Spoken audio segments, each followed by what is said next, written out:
বাংলাদেশের মানুষ এখন বুঝে গিয়েছে।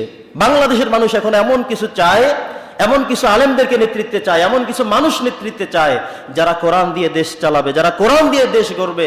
আমাদের খুব বেশি মনে পড়ে গত বছরের এই আগস্ট মাসের 14 তারিখে আল্লামা দেলাওয়ার হোসেন সাঈদী পৃথিবীর মায়া ত্যাগ করে চলে গিয়েছেন। এটা নিয়ে বিভিন্ন মতামত আছে।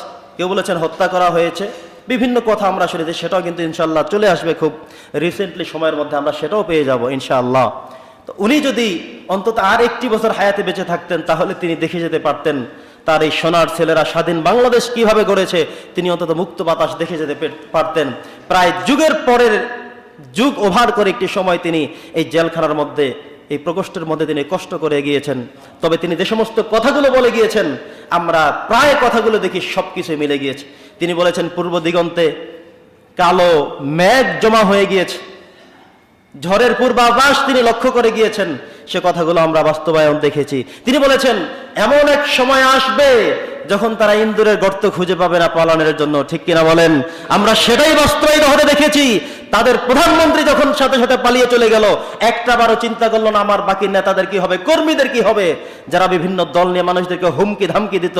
আজকে তাদেরকে কাউকে খুঁজে পাবেন না, কাউকে খুঁজে পাওয়া যাবে না। তার মানে হলো আল্লামা দেলাওয়ার হোসেন সাঈদী সেই কথাগুলো বলে গিয়েছেন, কাউকেই খুঁজে পাওয়া যাবে না। আপনি এবার খুঁজে দেখেন, কেউ নেই।